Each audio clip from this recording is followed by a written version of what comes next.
No casamento da minha irmã, vivi uma das maiores humilhações da minha vida, bem ali, na frente de todos os convidados. Eles achavam que eu ficaria calada, como sempre fiz. Mas aquele momento, que deveria ter sido apenas mais um episódio de desprezo familiar, acabou se tornando o ponto de virada que mudou tudo. Quando o pai do noivo percebeu o que estavam fazendo comigo, ele interrompeu a festa inteira, e, a partir dali, minha vida tomou um rumo que ninguém esperava, nem mesmo eu. Se você quer saber como uma única atitude expôs todas as máscaras da minha família e abriu o caminho para a maior virada que já vivi, fique comigo até o final. Essa história vai te fazer refletir sobre coragem, limites e amor próprio de um jeito que talvez você nunca tenha visto antes. Olá, seja bem-vindo ao canal Histórias Surpreendentes. Curta e se inscreva nesse canal, aproveite e ative as notificações. Comente aqui de qual cidade você está assistindo, vou adorar saber e deixar um coração no seu comentário. Desde pequena, eu sempre soube que havia algo de errado na forma como meus pais me tratavam. Enquanto minha irmã, Laura, era celebrada por qualquer coisa mínima que fizesse, desde pintar um desenho torto até tirar notas medianas, eu cresci aprendendo a me encolher. Se tirasse boas notas, era obrigação. Se ajudasse em casa, ninguém via. Se tentasse conversar, era como falar com uma parede. Com o tempo, percebi que, dentro daquela casa em Campinas, eu era apenas uma sombra inconveniente no canto do quadro perfeito que meus pais achavam que tinham. Mesmo assim, nunca imaginei que a maior humilhação da minha vida aconteceria justamente no dia em que eu mais tentei ser discreta, o casamento da Laura. Eu tinha ido apenas porque minha consciência insistia que seria feio faltar, ainda que meu coração gritasse para eu não ir. Os convites tinham sido distribuídos como se eu fosse uma conhecida distante, e tudo sobre aquele evento parecia ter sido planejado para reforçar que eu não fazia parte de nada. Quando cheguei ao salão, vi todo mundo correndo para ajudar minha irmã com detalhes bobos, prender o véu, ajustar a maquiagem, arrumar a barra do vestido. Ninguém sequer notou minha presença. Sentei-me no canto, tentando me convencer de que, pelo menos, seria só mais um dia em que eu seria ignorada. Mas eu estava enganada. Eles não planejavam apenas me ignorar. Eles queriam me expor. O jantar foi servido tarde da noite. Eu não tinha sido chamada para nenhuma foto, nenhum brinde, nenhum momento especial. Apenas assisti a tudo como uma estranha. Foi então que meu pai veio até mim, carregando um prato na mão. Ele se inclinou, sorriu de um jeito que nunca foi para mim e disse: "Fizemos um prato especial para você." Quando olhei, senti meu estômago revirar. Não eram só sobras de comida, eram restos mastigados, ossos, pedaços que alguém claramente empurrou de lado. Era um prato de lixo. E eles sabiam. Minha irmã, que estava próxima, levantou a voz de propósito, para que todas as mesas ao redor escutassem: "Mana, come tudo, tá?" Fizemos com carinho. As risadas começaram devagar, depois viraram gargalhadas. Convidados, primos, madrinhas, até o noivo dela riu. Eu fiquei paralisada, sentindo o rosto arder, o coração disparar, minhas mãos tremendo de tanta vergonha. Mas alguém percebeu, e não era alguém que eu esperava. O pai do noivo, seu Alberto, levantou-se tão rápido que a cadeira caiu para trás. Seu olhar parecia fogo. Ele caminhou até a nossa mesa, encarou meus pais, minha irmã e até o próprio filho e gritou: "Vocês estão loucos de tratarem ela assim? Isso aqui é uma crueldade. Um absurdo.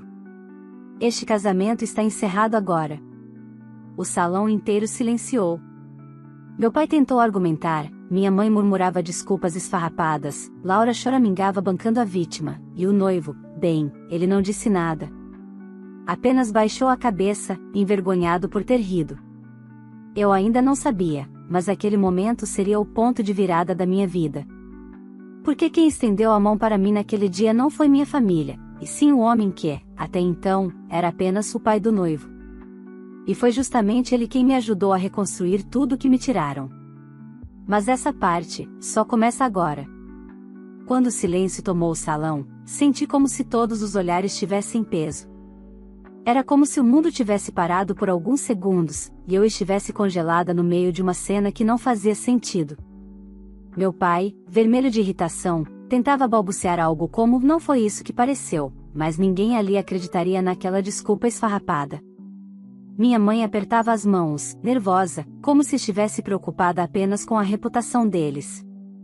Laura, então, chorava dramaticamente, dizendo que tudo era um mal-entendido. Mas o pai do noivo não recuava. Mal-entendido porcaria nenhuma.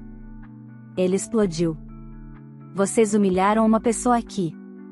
Isso é baixo, cruel, é desumano. Aquela frase ecoou tão fundo que eu senti meu peito afrouxar por um instante. Era a primeira vez que alguém, além de mim, reconhecia que eu estava sendo maltratada. Seu Alberto se virou para mim, e pela primeira vez vi compaixão em seus olhos. Filha, você está bem? Ele perguntou, como se fosse a coisa mais natural do mundo me chamar assim. Balancei a cabeça, incapaz de responder. Minha garganta parecia fechada. Eu queria desaparecer dali. Vamos sair daqui, ele disse firme. Você não merece isso. Laura começou a gritar, acusando o próprio sogro de arruinar o casamento. Seu noivo, Marcelo, permaneceu mudo. Nem tentou defendê-la, nem tentou me defender.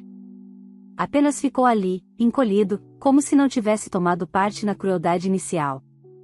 Seu Alberto me ofereceu o braço, mas hesitei. Não queria parecer fraca.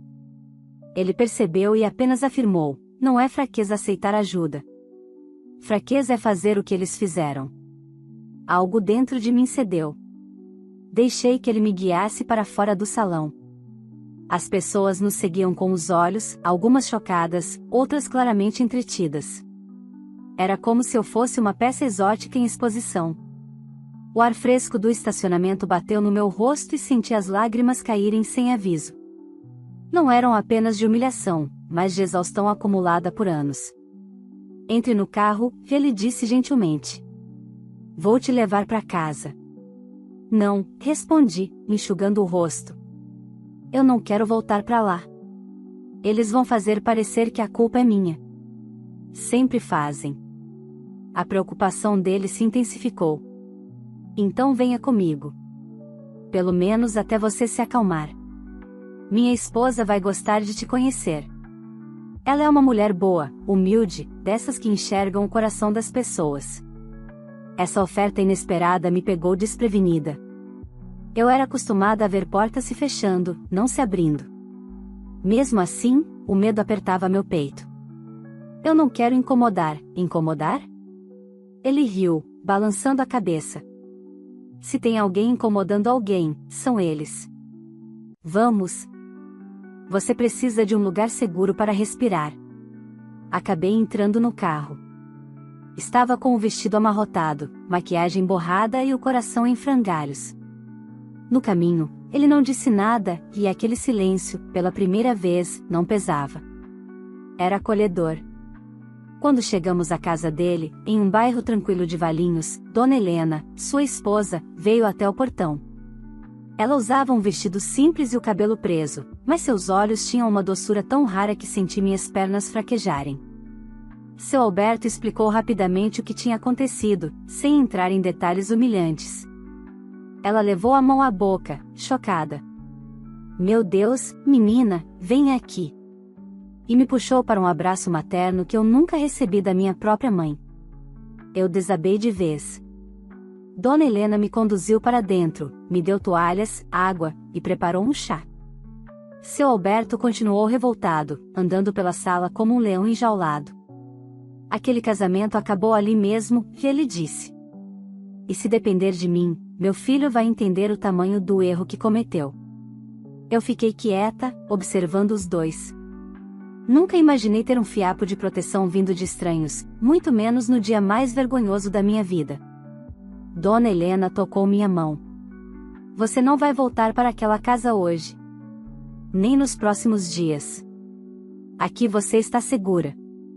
Ela falava com tanta convicção que pela primeira vez em anos senti que talvez eu não precisasse suportar tudo sozinha.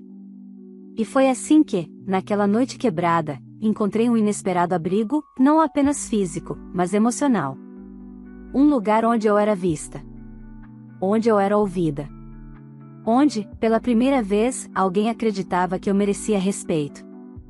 Eu só não sabia que aquela era apenas a primeira peça de uma grande mudança que estava prestes a acontecer na minha vida, e, principalmente, na vida daqueles que me humilharam. Acordei no dia seguinte com uma sensação estranha, como se estivesse vivendo outra vida. O quarto de hóspedes da casa do seu Alberto e da dona Helena era simples, mas acolhedor. A luz suave entrava pela janela, e pela primeira vez em anos eu senti que não precisava acordar pisando em ovos, temendo o humor dos meus pais ou a implicância da minha irmã. Quando desci para a cozinha, encontrei dona Helena preparando café. O aroma de pão fresco encheu o ambiente, e aquilo me trouxe uma paz tão inesperada que meu peito até doeu. Bom dia, minha filha, ela disse com uma naturalidade que me desarmou por completo. Bom dia, respondi, meio sem jeito. Obrigada por tudo. Eu realmente não queria incomodar. Ela pousou as mãos nos meus ombros, olhando profundamente nos meus olhos. Você passou por uma crueldade. A única coisa errada aqui é o que fizeram com você. E você não está incomodando. Deixe-nos cuidar um pouco de você. Seu Alberto apareceu, ainda revoltado, como se tivesse passado a noite inteira remoendo o acontecido. Já decidi que vou conversar com o Marcelo, ele anunciou. Ele precisa entender o que fez. E seus pais e sua irmã, esses vão aprender do pior jeito possível que o mundo não gira em torno das manias e caprichos deles. Meu estômago revirou. Por favor, não faça nada por mim. Eles sempre dão um jeito de me culpar. Eu cresci ouvindo que eu era exagerada, dramática, ingrata. Você não é nada disso, ele respondeu firme. Eu vi o que vi. E qualquer pessoa de caráter teria visto a mesma coisa. Agora, eles vão lidar com as consequências. Um silêncio se instalou. Eu estava dividida entre o medo e o alívio. Dona Helena me serviu um pão quente, com manteiga derretendo. E o que você pretende fazer agora? Ela perguntou gentilmente. A verdade é que eu não sabia. Minha vida nunca tinha sido realmente minha. Eu tinha 23 anos e nunca tinha tido liberdade para tomar decisões sem ouvir críticas, deboches ou chantagens emocionais. Acho que preciso começar de algum lugar. Conseguir um emprego, talvez. O que você fazia antes? Seu Alberto perguntou. Eu trabalho como auxiliar administrativa, mas minha irmã sempre usava meus horários para me mandar resolver problemas dela. Meus pais também. Eles diziam que eu tinha mais disponibilidade. Dona Helena estreitou os olhos. Então eles viviam às suas custas, é isso? Engoli seco. Era pior do que isso, mas eu nunca tinha tido coragem de admitir. Eles ficavam com parte do meu salário, respondi baixinho. Diziam que era para ajudar nas contas da casa. Mas, na verdade, era para sustentar os caprichos da Laura. Ela nunca trabalhou, meus pais diziam que ela era delicada demais para essas coisas. Seu Alberto arregalou os olhos, indignado. Isso é exploração. Ele exclamou. Você estava sustentando aquela menina mimada? Concordei, sentindo vergonha pela primeira vez não por mim, mas pelo quanto eu tinha deixado aquilo acontecer. Eles sempre me fizeram acreditar que era minha obrigação. Ele respirou fundo, se contendo. Pois bem, a partir de hoje, isso acaba. Dona Helena sorriu com ternura. Você vai recomeçar. E nós vamos te ajudar. Aquela promessa, tão simples, significou mais para mim do que qualquer palavra que meus pais já tinham dito. Pouco depois, o celular começou a vibrar sem parar. Eram dezenas de mensagens no grupo da família e chamadas perdidas. Eu hesitei antes de olhar. Quando finalmente abri, encontrei uma enxurrada de acusações. Mãe, você destruiu o casamento da sua irmã. Pai, o que você fez foi uma vergonha para todos nós. Laura, você sempre foi invejosa. Não aguenta me ver feliz. Pai, volte agora para casa e resolva isso. Minhas mãos começaram a tremer. Dona Helena percebeu e tirou o celular das minhas mãos com delicadeza. Eles não vão colocar a culpa em você desta vez, disse firme. Você não vai voltar para aquela casa. Seu Alberto completou, até porque, mesmo se quisesse, não deixaria. Eles não têm mais controle sobre você. Ele respirou fundo, encarando a parede como se falasse mais para si mesmo do que para mim, e eu ainda vou ter uma conversa muito séria com eles. Meu coração pulou. O medo era inevitável, mas pela primeira vez havia também outra coisa, esperança. Ainda assim, eu não fazia ideia de que, enquanto eu tentava entender o que seria da minha vida, algo muito maior e inesperado estava se preparando para acontecer e que colocaria todo mundo, inclusive meus pais e minha irmã, frente a frente com a ruína que eles mesmos provocaram. Nos dias que se seguiram, a casa do seu Alberto e da dona Helena se tornou meu refúgio, mas também meu ponto de virada. A convivência com eles era tão diferente do caos emocional em que eu tinha crescido que, às vezes, eu não sabia como reagir. Cada gesto de cuidado parecia irreal. Cada palavra de apoio parecia um sonho. Me peguei diversas vezes chorando sozinha no quarto, tentando processar a avalanche de sentimentos que finalmente, pela primeira vez, tinham espaço para existir. Entretanto, a paz era constantemente interrompida pelas mensagens insistentes dos meus pais.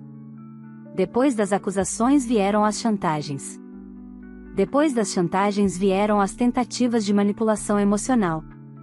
E quando perceberam que eu não responderia, partiram para o ataque público. Fizeram postagens nas redes sociais insinuando que eu era desequilibrada, invejosa e ingrata. Minha irmã escreveu um texto enorme, teatral, dizendo que eu arruinei o dia mais feliz da vida dela. Tudo isso chegava até mim através de prints que conhecidos mandavam. Mas, mesmo assim, decidi ignorar. Eu estava cansada de justificar minha dor para quem nunca quis entendê-la. Foi então que seu Alberto resolveu agir. Eles acham que podem controlar a narrativa, e ele disse indignado. Acham que podem distorcer tudo, como sempre fizeram. Mas agora, não vão conseguir. Por favor, não faça isso, pedi, mesmo sem saber exatamente o que isso significava. Eu não quero guerra. Ele se aproximou, colocou a mão no meu ombro e respondeu: quando alguém passa a vida inteira te machucando, filha, a guerra já existe. A diferença é que agora você não está lutando sozinha. Naquela mesma tarde, ele saiu decidido. E, pela expressão no rosto, eu sabia que não adiantaria tentar impedi-lo. Mais tarde, Dona Helena me explicou que o marido estava indo direto à casa dos meus pais conversar como gente adulta. Mas a forma como ela disse gente adulta deixou claro que ele não esperava encontrar maturidade alguma lá. Eu passei horas ansiosa, andando pela sala. Quando finalmente ele voltou, estava pálido de raiva. Aquilo ali, ele começou, respirando fundo para não explodir. Aquilo não é família. São tiranos. Egoístas. Manipuladores. Meu coração acelerou. O que eles disseram?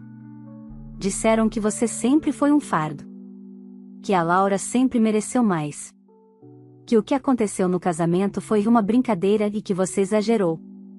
E o pior, disseram que você estava aqui só para arrancar algo de mim. Engoli seco. Doeu. Mas não surpreendeu. E o Marcelo? Perguntei. Covarde, ele respondeu na hora. Não teve coragem de assumir a própria crueldade. Disse que estava rindo por educação. Quase perdi a cabeça. O olhar dele queimava de revolta. Eu disse a eles que você não voltaria para aquela casa. E que, se continuassem perseguindo você, eu tomaria providências. Eles ficaram com medo, mas não o suficiente para entender o que realmente fizeram. Sentei-me no sofá, tentando processar tudo.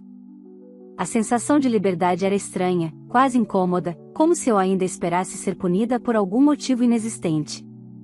Filha, Dona Helena se aproximou e segurou minhas mãos. Você precisa olhar para frente agora. Precisa pensar no que quer construir. Nós estamos aqui para te apoiar, mas esse recomeço precisa vir de você. E foi naquele momento que algo mudou dentro de mim.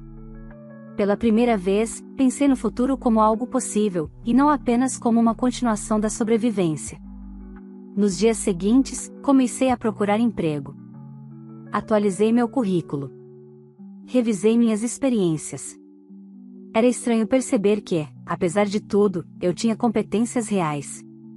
Eu não era inútil que meus pais me fizeram acreditar que eu era. Seu Alberto insistiu em me ajudar a conseguir contatos. Ele era empresário do setor de logística, com uma rede ampla de conhecidos. Eu me senti desconfortável no início, achando que estaria tirando vantagem, mas ele sempre repetia: a única pessoa que tirou vantagem de você por anos foi sua família. Aceite o que é ajuda de verdade. Recebi convites para 2 entrevistas. Para alguém que tinha saído de casa sem nada, aquilo era gigantesco. Dona Helena até me ajudou a escolher roupa, ajustando detalhes com carinho quase maternal. Mas, enquanto minha vida parecia finalmente ganhar direção, a situação com minha família se agravava. Eles não estavam satisfeitos em apenas tentar me manipular. Agora queriam me destruir publicamente. Minha mãe começou a ligar para parentes distantes contando uma versão completamente distorcida dos fatos. Minha irmã fazia histórias dizendo que eu era instável e que precisava de tratamento. Meu pai enviou mensagens para meus possíveis empregadores, tentando manchar minha reputação. Quando descobri isso, minhas mãos formigaram de nervoso. Eles vão arruinar tudo, murmurei, sentindo o pânico subir. Seu Alberto ficou em silêncio por longos segundos, o tipo de silêncio que antecede uma tempestade. Não, filha, ele disse finalmente. Quem vai arruinar tudo, são eles mesmos. Havia algo no tom de voz dele, algo firme, calculado, decidido. Não era raiva impulsiva. Era certeza de alguém que sabia exatamente o que estava prestes a fazer. Naquela noite, enquanto eu olhava pela janela tentando conter a ansiedade, senti pela primeira vez que algo grande estava para acontecer. Algo que mudaria nossas vidas, inclusive a de meus pais e de Laura, de forma definitiva. E eu ainda não imaginava o quanto a queda deles seria profunda. A entrevista estava marcada para uma segunda-feira de manhã. Eu havia passado o fim de semana inteiro ensaiando respostas, ajustando detalhes do currículo e tentando controlar a ansiedade. Dona Helena, sempre atenciosa, preparou um café reforçado. Seu Alberto insistiu em me levar até a porta da empresa. Não precisa, falei, sem jeito. Precisa, sim, e ele respondeu, com um sorriso firme. Não é só por educação, é porque eu acredito em você. E você ainda está aprendendo a acreditar em si mesma. Aquele apoio mexia comigo de uma forma que eu nem conseguia explicar. Era uma sensação nova, estranha, mas boa. A entrevista correu melhor do que eu imaginava. Quando saí da sala, senti o coração leve, como se uma pequena chama de esperança estivesse acesa dentro de mim. Seu Alberto estava na recepção, esperando como se fosse a coisa mais normal do mundo. E então? Perguntou, ansioso. Acho que fui bem, respondi, ainda sem acreditar. Ele sorriu orgulhoso, como se o sucesso fosse dele também. Mas aquela sensação boa durou pouco. Quando chegamos em casa, havia um envelope na portaria com meu nome. O porteiro disse que um entregador havia deixado poucos minutos antes. Minha mão tremia quando abri. Lá dentro, encontrei cópias de documentos, impressões de prints, mensagens e até fotos antigas, todas recortadas e editadas de forma a me incriminar. Tinha até um texto assinado pelo meu pai, dizendo que eu era emocionalmente instável, irresponsável e um risco para qualquer ambiente de trabalho. Quase deixei o envelope cair. Dona Helena agarrou tudo na mesma hora. Isso é crime. Ela disse, indignada. Eles enlouqueceram de vez? Eles nunca foram muito diferentes disso, murmurei, sentindo a garganta fechar. Seu Alberto pegou o envelope e o examinou em silêncio. Seus olhos estavam estreitos, o maxilar rígido. Ele respirou fundo, como se estivesse tentando controlar um furacão dentro do peito. Então é assim que eles querem jogar, ele disse finalmente. Pois muito bem. Eles escolheram a guerra certa. Tentei protestar, mas ele levantou a mão. Filha, isso não é sobre vingança. Isso é sobre impedir que destruam você. Eles ultrapassaram todos os limites. Agora, eu vou ultrapassar os deles, mas dentro da lei. e foi exatamente o que ele fez. Na manhã seguinte, acordamos com a casa movimentada. Pilhas de papéis, pastas, documentos. Seu Alberto estava reunido com um advogado, um senhor sério, de fala calma, mas olhar afiado. Precisamos registrar tudo, explicou o advogado. Desde a humilhação no casamento até as tentativas de difamação. Isso é grave. Muito grave. Eu me senti pequena, perdida naquele mar de termos e possibilidades. Eu não quero que meus pais sejam presos, sussurrei, insegura. Não estamos falando de prisão, disse o advogado. Estamos falando de medidas protetivas, processos por danos morais e, principalmente, impedir que eles continuem interferindo na sua vida. Seu Alberto completou: eles precisam aprender que você não é mais a marionete deles. E, se for necessário passar por um tribunal, então será. As palavras dele tinham firmeza, mas também ternura. Era como se ele estivesse protegendo a própria filha. Enquanto tudo isso acontecia, minha irmã continuava se exibindo nas redes, fingindo ser vítima. Postava fotos chorando, com textos dramáticos sobre traição familiar. Marcelo, por sua vez, desapareceu. Imagino que estivesse fugindo do pai, ou da própria covardia. Doía saber que, mesmo depois de tudo, eles seguiam tentando inverter a história. Mas, naquele momento, uma parte de mim começou a entender que a opinião deles já não tinha mais peso sobre minha vida. Eu estava construindo algo novo, e isso os deixava desesperados. No decorrer da semana, comecei a trabalhar temporariamente como assistente em uma pequena transportadora indicada por um amigo de seu Alberto. Era uma vaga simples, mas eu estava grata. A sensação de ter algo que meus pais não poderiam tirar, era libertadora. Mas a calmaria durou pouco. Em uma sexta-feira à tarde, enquanto eu organizava planilhas, a recepcionista veio até mim, pálida. Tem uma pessoa querendo falar com você. Quando me virei, encontrei minha mãe na porta. Ela parecia menor do que eu lembrava, mas o olhar continuava o mesmo, acusador, manipulador, estratégico. Meu coração disparou. O que você está fazendo aqui? Perguntei, controlando a voz. Ela deu um passo à frente, como se tivesse direito sobre mim.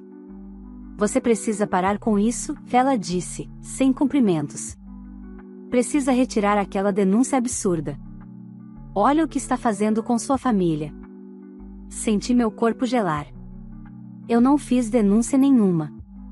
Ainda, ela rebateu. Mas seu Alberto está espalhando mentiras. Vai destruir a vida da gente. Christine, minha voz falhou, eles quase destruíram a minha vida inteira.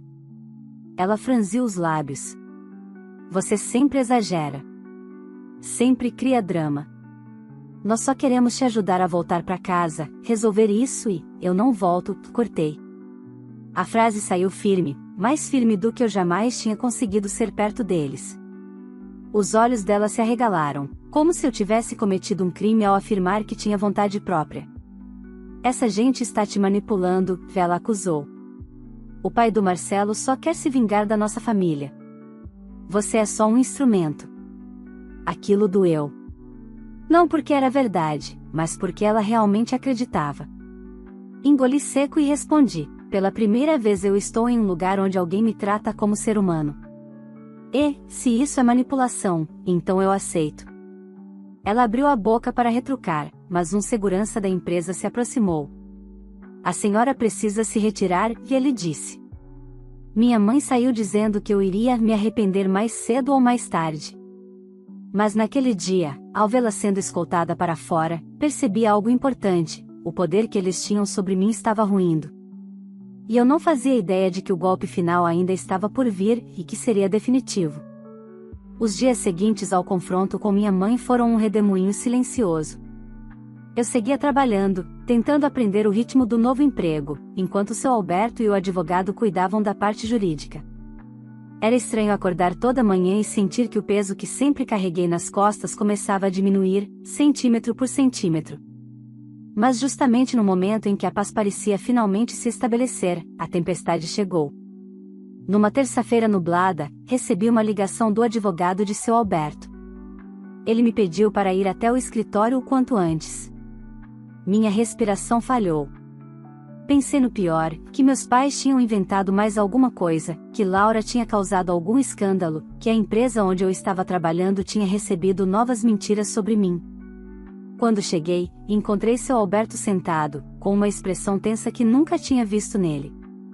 O advogado ajeitou os óculos e me pediu para sentar.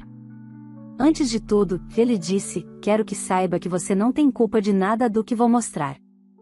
Meu coração disparou. Ele abriu uma pasta com dezenas de documentos, extratos bancários, comprovantes de compras, mensagens trocadas entre Laura e meus pais, e-mails, recibos e planilhas. O que é isso? Perguntei, sentindo as mãos suarem. Seu Alberto respirou fundo antes de responder. Isso é a prova da vida que eles construíram às suas custas. Me aproximei, ainda sem entender.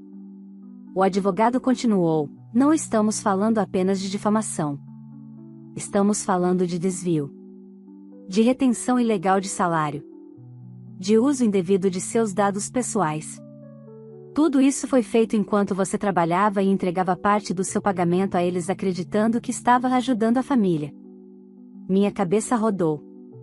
Ele prosseguiu, seus pais abriram 2 contas bancárias em seu nome quando você ainda era menor de idade. Durante anos, movimentaram esse dinheiro sem você saber. Usaram seu CPF para fazer compras, parcelamentos, até financiamentos. Também temos provas de que sua irmã acessava seu e-mail e apagava respostas de vagas de emprego para que você continuasse dependente deles. Meu corpo inteiro tremia. Eles roubaram de você, disse seu Alberto, com a voz grave. Roubaram anos da sua vida, do seu esforço. Transformaram você numa mão de obra gratuita, em uma serventia doméstica, e ainda acreditavam estar fazendo certo. Isso não pode ser verdade, sussurrei. Mas era. Documento após documento. Nome após nome. Assinaturas falsificadas. Senhas alteradas. Mensagens em que minha mãe e minha irmã riam da minha ingenuidade. Senti o chão sumir sob meus pés. Dona Helena, que tinha ido comigo, segurou minha mão enquanto eu processava. Eu não chorava. Não conseguia. Era como se meu corpo tivesse desligado todos os sentimentos ao mesmo tempo. Nós podemos seguir em 2 direções, explicou o advogado. Você pode denunciar tudo. E será grande. Vai repercutir. Vai machucar todos eles profundamente. Ou você pode registrar apenas uma parte disso e se afastar oficialmente, com medidas protetivas, impedindo qualquer contato. A escolha é sua. Fiquei em silêncio por longos minutos. Minha mente revisitava cada momento da minha vida, os anos de humilhação, as comparações, os limites que eu nunca pude ter, os sonhos que nunca pude tentar. A menina que eu fui, sempre calada, sempre culpada, sempre tentando fazer meus pais me amarem. Apoiada em uma mentira. Finalmente respirei fundo e respondi, eu não quero destruir a vida deles. Não quero vingança. Mas quero que parem. Quero que me deixem viver. Quero que nunca mais tenham acesso a mim, ao meu nome, ao meu dinheiro, à minha paz. E quero que arquivem tudo isso. Toquei nos documentos, para que, se eles tentarem me prejudicar novamente, nunca mais restem dúvidas de quem eles realmente são. O advogado concordou. Isso pode ser feito. Seu Alberto, com os olhos marejados, completou, e eu vou garantir pessoalmente que eles não cheguem nem perto de você de novo. A decisão foi tomada. Nos dias seguintes, medidas protetivas foram autorizadas. Meus pais receberam uma intimação proibindo qualquer contato comigo, ligações, mensagens, aproximação física, indiretas públicas. Laura também. Marcelo, o noivo covarde, tentou me mandar um pedido de desculpas, mas o próprio pai o impediu de se aproximar. E, pela primeira vez, eles não tinham poder para me obrigar a voltar. A repercussão dentro da família foi enorme. Alguns parentes me procuraram assustados, dizendo que não sabiam de nada. Outros criticaram meus pais abertamente. Laura sumiu das redes por algumas semanas. Minha mãe tentou me vitimizar em grupos de família, mas logo descobriu que ninguém daria voz a ela enquanto houvesse medidas legais em vigor. Eu segui minha vida. Continuei no emprego temporário, e depois de 2 meses recebi uma proposta efetiva. Comprei minhas próprias coisas com meu próprio dinheiro, sem ninguém me arrancar nada. Aluguei um pequeno apartamento em Valinhos, próximo à casa de Alberto e Dona Helena, que se tornaram minha verdadeira referência de família. Eles me ajudaram com tudo, com os documentos, com a mudança, até com os móveis básicos. Mas, acima de tudo, me deram algo que eu nunca tive: pertencimento. No dia da mudança, Dona Helena me abraçou forte e disse: "Agora, você começa sua vida de verdade." E eu sabia que era verdade. Não houve reconciliação. Não houve conversa final. Não houve pedido de perdão. Meus pais e minha irmã continuaram sendo quem sempre foram, e eu, finalmente, deixei de ser quem eles me obrigaram a ser. A paz não veio de uma grande vingança dramática. Veio do silêncio. Da distância. Da liberdade. Hoje, quando olho para trás, percebo que a maior vitória não foi desmascará-los. Foi sobreviver a eles. E, principalmente, não permitir que eles me acompanhem no futuro que agora é só meu. Se essa história tocou você de alguma forma, não esqueça de curtir o vídeo, porque isso ajuda demais o canal a alcançar mais pessoas. Aproveite e inscreva-se para acompanhar todas as próximas histórias emocionantes que eu preparo com tanto carinho. E, claro, se você conhece alguém que também precisa ouvir essa mensagem de força, coragem e recomeço, compartilhe o vídeo. Você pode ajudar alguém mais do que imagina. Agora me conta aqui nos comentários, você teria feito o mesmo que a protagonista fez? Você acredita que ela tomou a decisão certa ao se afastar definitivamente da família tóxica? Vou adorar saber sua opinião. E não esqueça de deixar também a cidade de onde você está assistindo, para que eu possa ir lá nos comentários e deixar um coração especial para você. Muito obrigada por acompanhar até o final. Sua participação é essencial para que nosso espaço continue crescendo e trazendo histórias que emocionam, inspiram e fazem refletir.